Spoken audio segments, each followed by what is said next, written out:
So this is the 20th video on Newton's laws of motion. This is in continuation of the 19th video. In the 19th video, concept of combined equation of motion was discussed. Okay. So there all the detailed theory regarding the combined equation of motion was discussed. Now in this video, this is very important as far as application of combined equation of motion is concerned. जब हम लोग combined equation of motion लिख रहे हैं तो बहुत बार क्या होता है कि हमको जो एक्सेलरेशन लेंगे ग्राउंड फ्रेम के रेस्पेक्ट लिखना है किसी ऑब्जेक्ट का एक्सेलरेशन का एक्सप्रेशन किसी पर्टिकुलर डायरेक्शन में, तो उस वक्त मान लीजिए बहुत सारा translating non inertial frames involve है प्रॉब्लम में। तो उस वक्त जैसे किसी ऑब्जेक्ट का हमको एक्सेलरेशन का टर्म लिखना है किसी डायरेक्शन में हम लगा रहे हैं न्यूटन सेकंड लॉ, मैंने कंबाइंड इक्वेशन सेटअप कर रहे हैं किसी डायरेक्शन में, और किसी ऑब्जेक्ट का एक्सेलरेशन हमको लिखना है उस डायरेक्शन में ग्राउंड के रेस्पेक्ट में, और several non inertial frames involve है उसमें, ट्रांसलेटिंग नॉन इनर्शियल फ्रेम्स। तो वहाँ पर एक्सेलरेशन को ठीक ठीक लिखना कैसे होगा वो बताएंगे। ठीक है। तो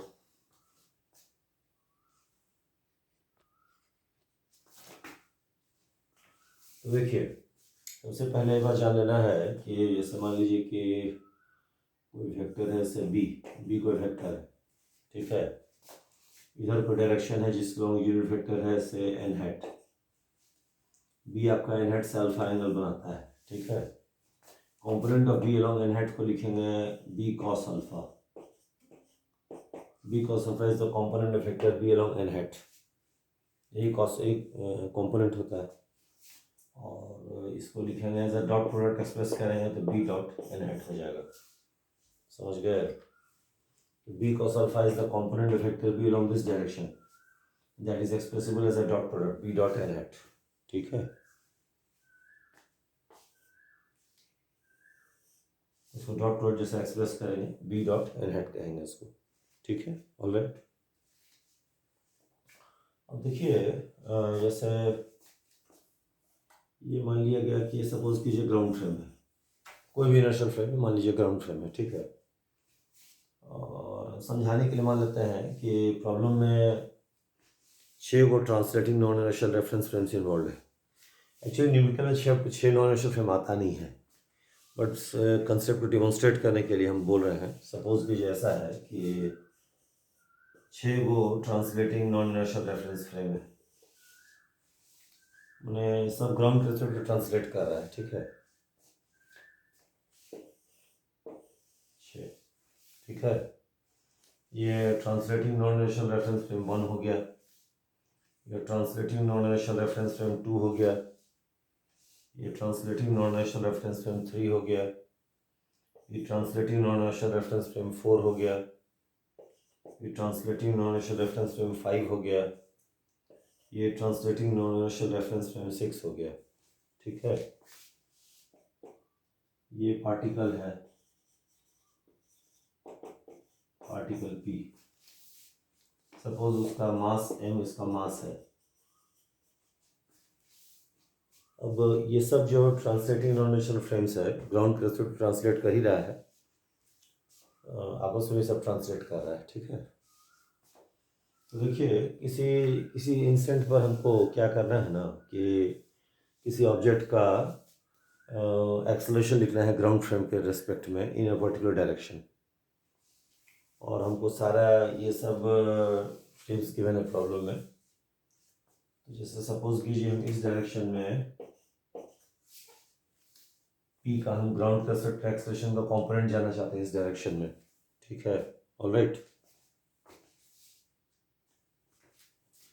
तो सबसे पहले हम लोग क्या करेंगे कि ऑब्जेक्ट को लेबल कर देंगे। जिस ऑब्जेक्ट को लिख रहे हैं एक्सेलरेशन हम चाहते हैं ग्राउंड फ्रेम में इस पर्टिकुलर डायरेक्शन में, तो उस ऑब्जेक्ट को पहले लेबल कर देंगे। तो पी से डिनोट कर दिए। ठीक है।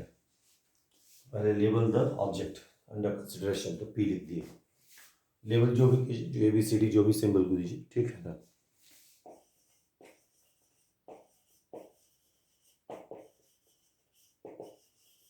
लेबल द ऑब्जेक्ट, समझ गए? क्या करेंगे, ऑब्जेक्ट कौन सा जिसका एक्सेलरेशन हम ग्राउंड फ्रेम में जाना चाहते हैं इस डायरेक्शन में, एन हेड के लो, ठीक है। फिर है कि लेबल द डायरेक्शन, कौन सा डायरेक्शन, जिस डायरेक्शन में उसका हम एक एक्सेलरेशन चाहते हैं ग्राउंड के रेस्पेक्ट में।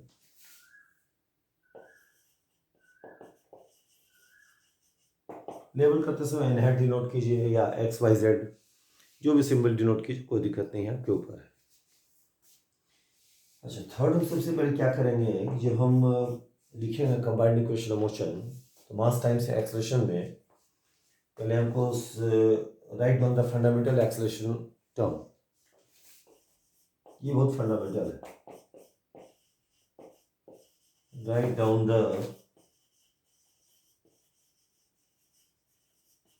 फंडामेंटल एक्सेलरेशन टर्म, यहाँ पर फंडामेंटल एक्सेलरेशन टर्म क्या हो जाएगा, इसको लिखेंगे A acceleration, P object under consideration with respect to ground frame along this direction, जिस डायरेक्शन में हम कंबाइंड इक्वेशन सेटअप कर रहे हैं या जिस डायरेक्शन में उसको हम एक्सेलरेशन निकालने की कोशिश कर रहे हैं, वो into unit vector along n head, unit vector along क्या, एन हेड, मानिए उस डायरेक्शन को लेबल करेंगे। सबसे पहले ऑब्जेक्ट का नाम लिख देंगे, कौन सा किस फ्रेम में उसका एक्सेलरेशन जानना चाहते हैं और उसका किस डायरेक्शन में हम जानना चाहते हैं। जैसे एन हेड है सपोज, तो कोई भी यूनिट वेक्टर मान लीजिए एन हेड, ठीक है। तो उस डायरेक्शन में हमको ए पी जी का कंपोनेंट चाहिए अलोंग एन हेड, ठीक है। तो इसको कैसे लिखेंगे, सपोज कि एन हेड को हम ऐसा करते हैं, दूसरा सिंबल से डिनोट करते हैं, एक्स डैश से डिनोट करते हैं, एन हेड के बदले दूसरा सिंबल यूज कर रहे हैं एक्स डैश, ठीक है। तो यहाँ पर लिख देंगे उसको ए पी जी एक्स डैश, ऐसे लिख देंगे। बात समझ गए, क्लियर हो गया एकदम। उन्हें एन हेड को हम एक्स डैश से डिनोट कर दे रहे हैं, तो ये हमको इसको वर्ड्स में क्या बोलेंगे, x dash component of acceleration of p with respect to ground, ठीक है। अच्छा, एक्स डैश के में यूनिट वेक्टर मान लेते हैं, आई हेड डैश हो गया, पहले एन हेड बोले थे फिर एक्स डैश बोले, डजंट मैटर, जो भी सिंबल यूज कीजिए। अब इसको हम एक्सप्रेस करेंगे as a dot product, a p g dot I head dash. I head dash क्या है, unit vector along n head या एक्स डैश जो कहिए, ठीक है। ये मेरा फंडामेंटल एक्सेलरेशन टर्म हो गया ये वाला, समझ गए। अब हम क्या करेंगे, हमको एपीजी को एक्सप्रेस करना है in terms of acceleration of these non inertial frames with respect to each other, ठीक है। तो अब इसको कैसे लिखेंगे, इसको ऐसे लिखेंगे, ट्रांसलेटिंग फ्रेम का फॉर्मूला लगाएंगे, ठीक है। इसको लिखेंगे A P one plus A one two, a P one plus A one g dot I head dash, ठीक है, ऑलराइट। अब इसको मिटा देते हैं, ठीक है ना।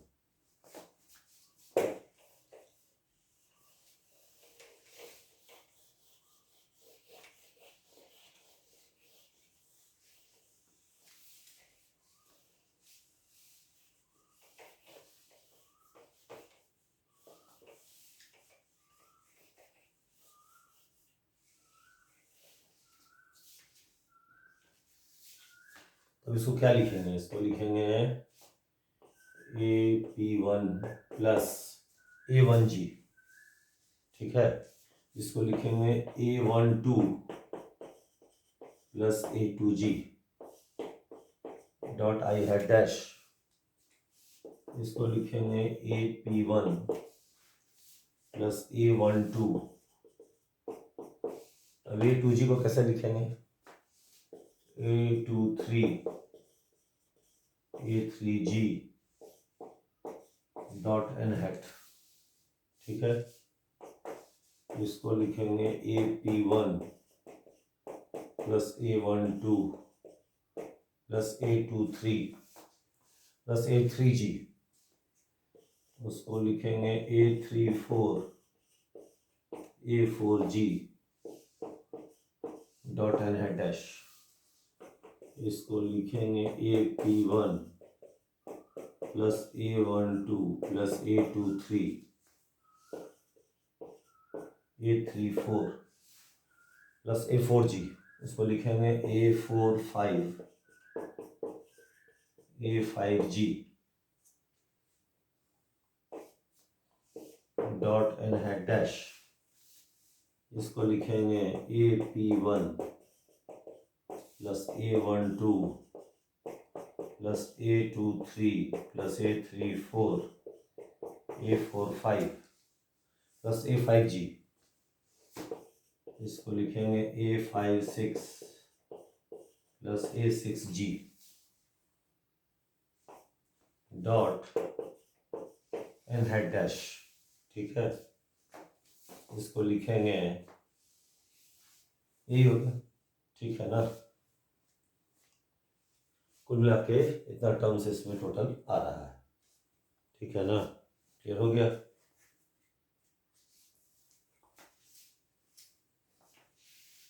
इसको मिटा देते हैं।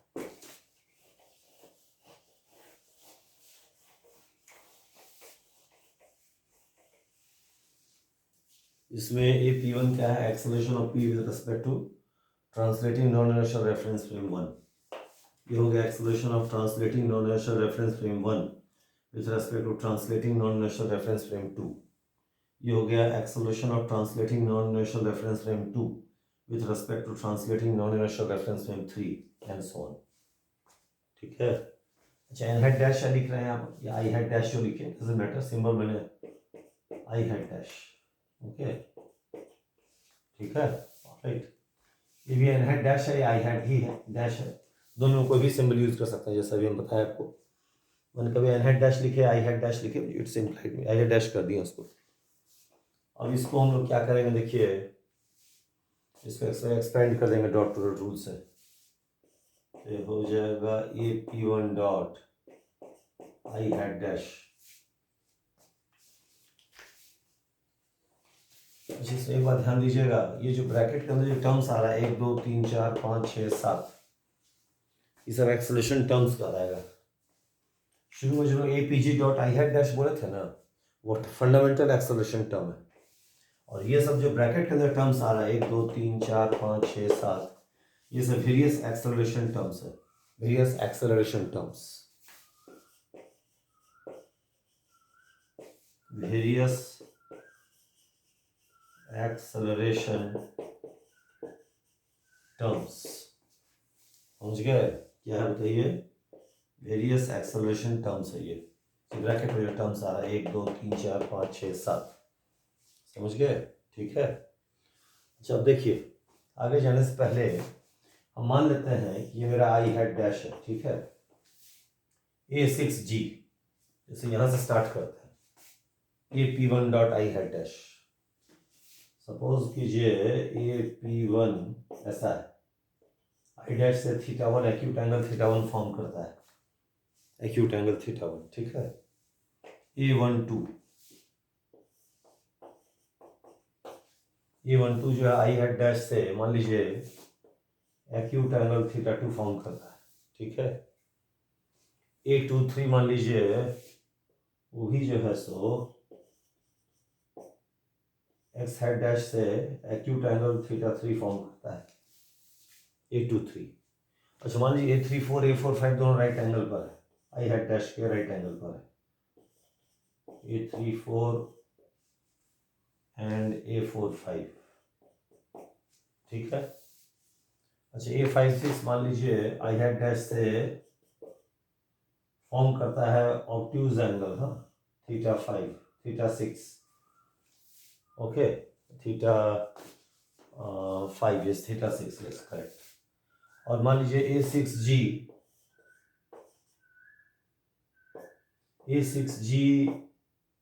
आई हैट डैश से भी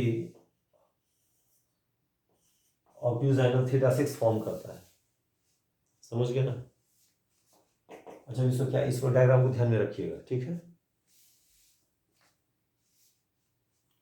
A23 और नहीं A34 A45 दोनों आपका राइट एंगल है, आई हैट डैश से राइट एंगल बनाता है।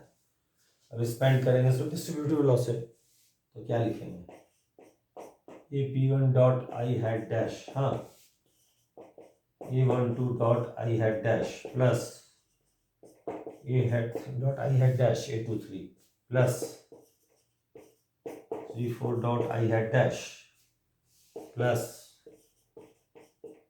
ए four five dot I hat dash plus A five six dot I hat dash A six G dot I hat dash.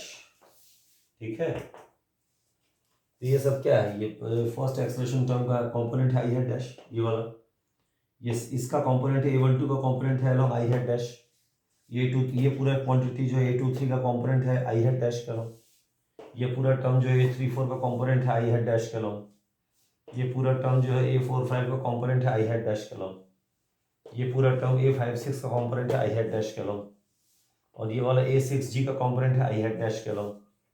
ठीक है, अच्छा अब इसमें देखिए कि आपका जो a34 a45 दोनों आई हैड डैश से राइट एंगल बनाता है, तो दो राइट एंगल, जो वेक्टर राइट एंगल है mutually perpendicular dot product zero होता है, इससे a34 a45 जीरो हो गया, ये दोनों टर्म आउटराइट ड्रॉप कर गया। ठीक है, बच गया सब 1 2 3 4 5 टर्म बचा। अच्छा इसमें आप देख लीजिए कि A P one dot I hat dash जो है आई हैड डैश से acute angle theta one form करता है, और A12 आपका acute angle theta two form करता है आई हैड डैश से, और A23 जो है वो आई हैड डैश से acute angle theta three form करता है, तो ये तीनों टर्म जो है पॉजिटिव हो जाएगा। इसको लिखेंगे AP1 इंटू कॉस क्या थीटा वन प्लस इसको लिखेंगे A12 dot I hat dash को लिखेंगे A12 into cos of theta two लिखेंगे। ठीक है, A12 को लिखेंगे क्या cos A12 cos theta two ऐसा लिखेंगे, प्लस A23 में acute angle theta three form करता है, तो इसको लिखेंगे A कॉस थीटा थ्री ऐसा लिख दिए, प्लस बच गया ये सब। अब A56 डॉट क्या होगा, A56 dot I hat dash को लिखेंगे A56 into 1 into cos of कितना थीटा 6 लिखेंगे, इसको लिखेंगे A56 cos of theta 6। A6G आपका ऑब्ट्यूज एंगल थीटा 6 फॉर्म करता है आई हैड डैश से, तो प्लस कॉस थीटा 6, A56 है और वो फॉर्म करता है A56 फॉर्म करता है थीटा 6, और A6G फॉर्म करता है क्या, इसको थीटा 7 कर दीजिए, बाई मिस्टेक हो गया था, A6 प्लस हो जाएगा कॉस थीटा 7। ठीक है ना, क्लियर हो गया एकदम। ठीक है, A45 A56 ये देखिए ये कॉस थीटा 7 है, थीटा 7 है ये, समझ गया। थीटा 7 कौन सा एंगल A6G जो आई हैड एंगल फॉर्म करता है थीटा 7, गलती से थीटा 6 लिखा गया था, थीटा 7 कर दिया उसको, थीटा 6 ये वाला था, थीटा 7 हो गया। ठीक है ना, अब देखिए इसमें theta 1 theta 2 theta 3 acute angle है, तो कॉस थीटा 1 पॉजिटिव है, कॉस थीटा 2 पॉजिटिव है, कॉस थीटा 3 भी पॉजिटिव है, ये सब पॉजिटिव है, एक्सप्रेशन का मैग्नीट्यूड है, ये पूरा चीज़ आपका पॉजिटिव हो गया, इसको हम लिखेंगे ए डैश लिखेंगे, समझ गए। ए डैश को वर्ड्स में क्या बोलेंगे, sum of components of those expression terms which make acute angle with I hat dash, that is term A dash. अच्छा अब देखिए थीटा 6 ऑब्ट्यूज है, थीटा 7 भी ऑब्ट्यूज है, तो ऑब्ट्यूज एंगल का कॉस आप जानते हैं नेगेटिव होता है, और थीटा 6 ये वाला एंगल तो मान लेते हैं उसका सप्लीमेंट्री एंगल अल्फा 6 है, ये थीटा 7 है, इसका सप्लीमेंट्री एंगल मान लेते हैं अल्फा 7 है, इसको ए डैश बोले, इसको बोलेंगे A56 कॉस थीटा 6 को लिखेंगे पाई minus alpha 6 plus A67 cos theta 7 क्या लिखेंगे A6G cos pi minus alpha 7। ठीक है, इसको लिखेंगे A dash cos pi minus alpha 6 minus cos alpha 6 हो जाएगा, माइनस होगी,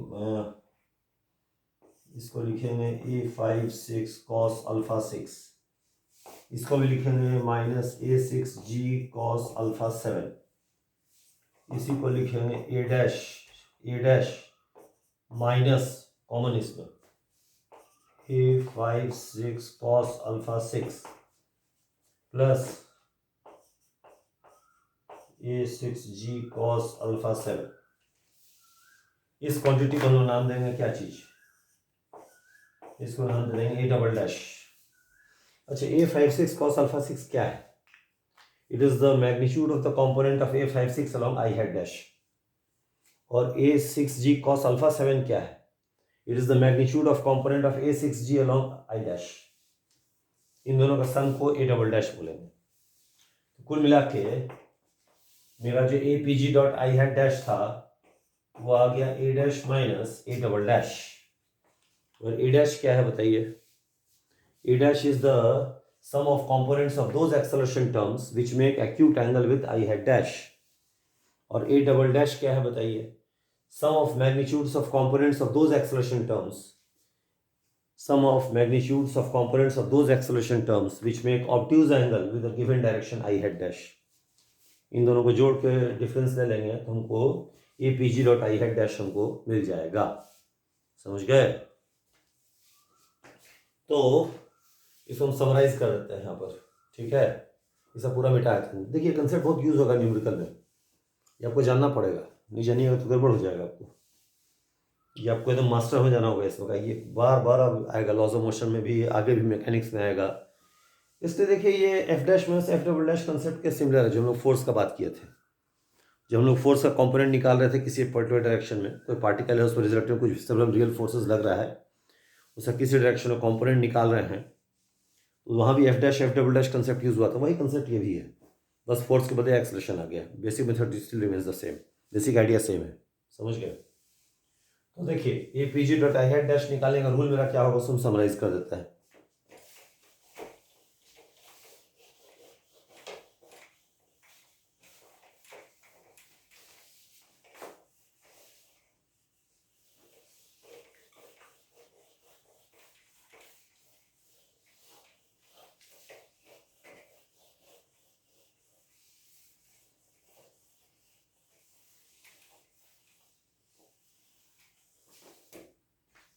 सो देखिए, to find APG dot I hat dash what are the steps which have to be followed. सबसे पहला चीज क्या है? लेबल द ऑब्जेक्ट, जिसका एक्सलेशन का हम कंपोनेंट जानना चाहते हैं आई हैट डैश करो। जैसे P से नाम दे दिए, P जो नाम दीजिए, नाम आपके ऊपर है, अल्फाबेट या नंबर जो positive integer. So label the object, label the object से उसको PQR जो भी नाम दे दिए। फिर जिस डायरेक्शन में हमको उसका एक्सेलरेशन का कंपोनेंट चाहिए उस डायरेक्शन को लेबल कीजिए। लेबल द डायरेक्शन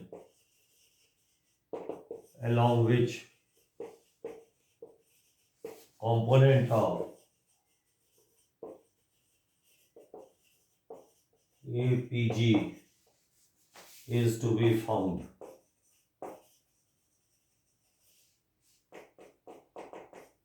लेबल कर दिए। We express the required acceleration in this way, express the acceleration as a dot product।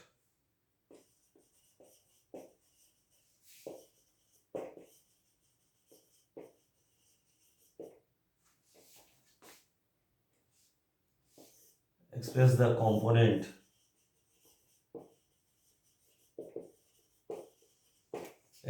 component of the required acceleration as a dot product।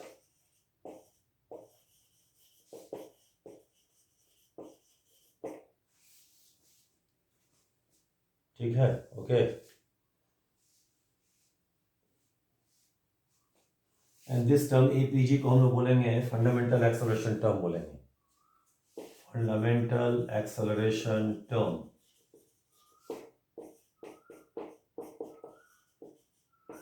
Fundamental acceleration term बोलेंगे, ACCN meaning acceleration.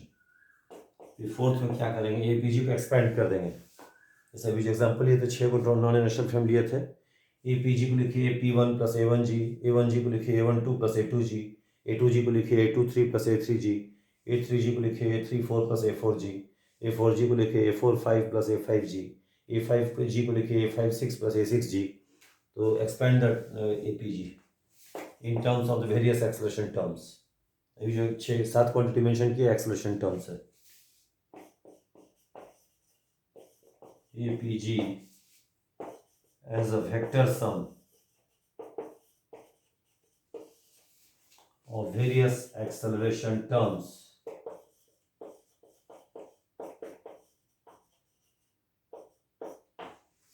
express APG as a vector sum of various acceleration terms। जैसे 7 quantity mention किए हुए acceleration terms है। अच्छा, एक बार हमको सारा acceleration terms मिल गया, मुझे that is write down the acceleration terms. ठीक है,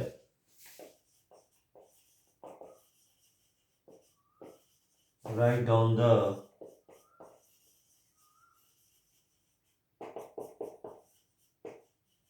various acceleration terms, write down the various acceleration क्या terms.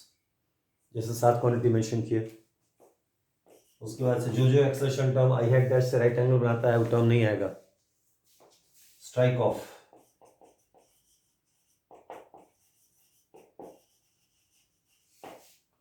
those acceleration terms which are perpendicular to I hat dash, जिस डायरेक्शन में लिख रहे हैं, ताकि उन सबका कंपोनेंट I hat dash लंग 0 हो जाएगा। उसके बाद क्या है, find A dash। A dash क्या है, sum of components of those acceleration terms which make acute angle with I hat dash, वो A डबल डैश हो गया। ठीक है, और 7th find A double dash, find A double dash. अच्छा, A double dash में क्या करना होगा, उसमें हम सिंपली इतना ही करेंगे कि find the magnitudes of components of those acceleration terms along n hat dash, along I hat dash which make obtuse angle with I hat dash। find the magnitudes of components of those acceleration terms along I hat dash which make obtuse angle with I hat dash। Add up कर देंगे तो A double dash आएगा।